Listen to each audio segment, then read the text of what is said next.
कहानी का शीर्षक है आखिरी संदेश।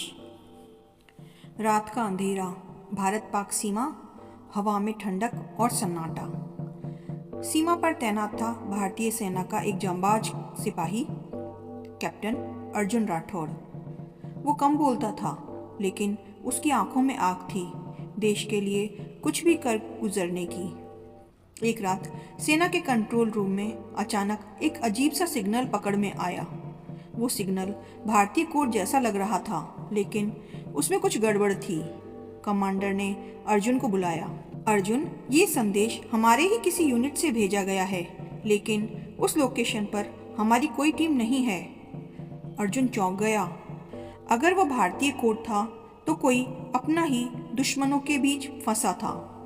अर्जुन ने बिना समय गंवाए एक छोटा सा दल तैयार किया। रात के अंधेरे में सब चुपचाप सीमा पार की ओर बढ़े। हर तरफ सन्नाटा, बस कदमों की आहट और दिल की धड़कन। अचानक दूर एक टूटी हुई झोपड़ी से हल्की रोशनी दिखाई दी। अर्जुन ने इशारा किया। सब जमीन पर लेट गए। अर्जुन धीरे से अंदर घुसा और जो उसने देखा, उसके पैरों तले जमीन खिसक गई। वहाँ एक भारतीय जवान बंधा हुआ था। वो था लेफ्टिनेंट कबीर सिंह, जो 6 महीने पहले मिशन के दौरान लापता हो गया था। कबीर ने कमज़ोर आवाज़ में कहा, अर्जुन, यहाँ से जल्दी निकलो, ये जाल है। इतने में बाहर से गोलियों की आवाज़। दुश्मनों ने चारों ओर से घेर लिया था। अर्जुन ने अपने साथियों को संकेत दिया। धुआं बम फेंका गया। चारों ओर धुआं, अराजकता। लेकिन अर्जुन की नज़रें सिर्फ एक चीज़ पर थी, अपने साथी को बचाना। कबीर को खोलते समय अर्जुन ने देखा कि उसके हाथ में एक छोटा सा चिप छुपा था। कबीर बोला, इसमें दुश्मनों की पूरी योजना है। वो अगले 48 घंटे में बड़ा हमला करने वाले हैं। अब मिशन बदल चुका था। सिर्फ बच निकलना नहीं, बल्कि देश को बचाना था। गोलीबारी के बीच अर्जुन ने कबीर को कंधे पर उठाया। एक गोली अर्जुन के हाथ को छूते हुए निकल गई, लेकिन वो रुका नहीं। आखिरकार टीम सुरक्षित भारतीय सीमा में लौट आई। चिप को तुरंत आर्मी हेडक्वार्टर भेजा गया। जब डाटा खोला गया, सभी अधिकारी स्तब्ध रह गए। दुश्मन भारत के एक बड़े शहर पर हमला करने वाले थे, लेकिन चिप में एक और चीज़ भी थी, एक नाम। और वो नाम था भारतीय सेना के एक अधिकारी का। मतलब दुश्मनों को अंदर से कोई जानकारी दे रहा था। पूरे बेस की जांच शुरू हुई। हर किसी पर शक था। तनाव, डर, सन्नाटा। आखिरकार जांच में सामने आया, वो अधिकारी कोई और नहीं बल्कि अर्जुन का करीबी दोस्त मेजर विक्रम था। अर्जुन को यकीन नहीं हुआ। अर्जुन ने अकेले जाकर विक्रम का सामना किया। विक्रम बोला, मुझे पैसों की जरूरत थी, मैं मजबूर था। अर्जुन की आंखों में आंसू थे, लेकिन आवाज़ सख्त। देश से बड़ा कुछ नहीं होता। विक्रम को गिरफ्तार कर लिया गया। दुश्मनों की योजना नाकाम कर दी गई। 48 घंटे बाद जो हमला होना था, वो पूरी तरह विफल हो गया।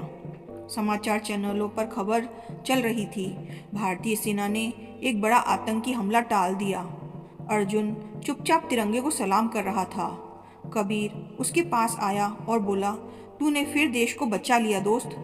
अर्जुन मुस्कुराया, नहीं, हमने बचाया है। देशभक्ति सिर्फ शब्द नहीं, बल्कि वो फैसला है जब आपको दोस्त और देश में से किसी एक को चुनना पड़े, और आप चुने देश को। जय हिंद, जय हिंद, जय हिंद।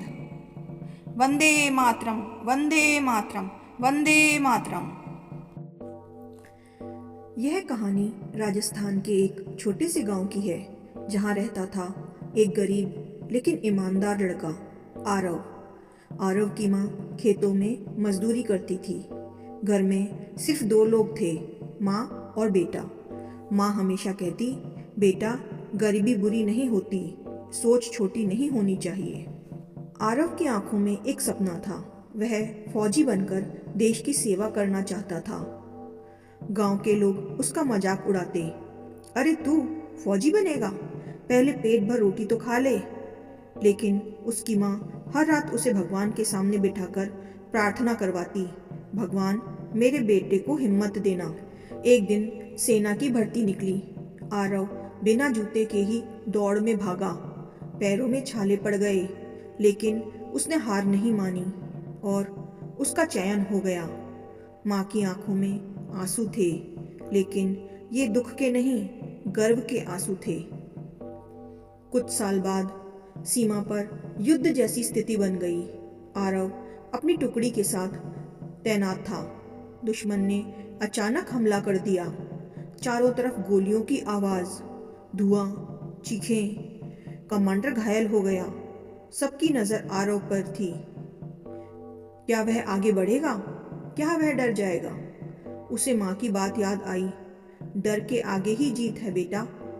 उसने हिम्मत दिखाई, अपने साथियों को संभाला, रणनीति बनाई और दुश्मन को पीछे हटने को मजबूर कर दिया। कुछ दिनों बाद गांव में एक जीप आकर रुकी। दरवाजा खुला, आरव उतरा। छाती पर मेडल चमक रहा था। माँ ने उसे देखा, दौड़कर गले लगा लिया। पूरा गांव जो कभी मजाक उड़ाता था, आज ताली बजा रहा था। आरव ने कहा, माँ, ये मेडल आपका है, आपके आशीर्वाद का है। माँ मुस्कुराई, नहीं बेटा, ये तेरी मेहनत का है। दोस्तों, हालत चाहे जैसे भी हो, अगर माँ का आशीर्वाद और खुद पर विश्वास हो तो कोई भी सपना अधूरा नहीं रह सकता। जय हिंद, वंदे मातरम, वंदे मातरम, वंदे मातरम। दोस्तों, अगर आपको यह कहानी पसंद आई हो तो प्लीज़ चैनल को लाइक, शेयर और सब्सक्राइब करें।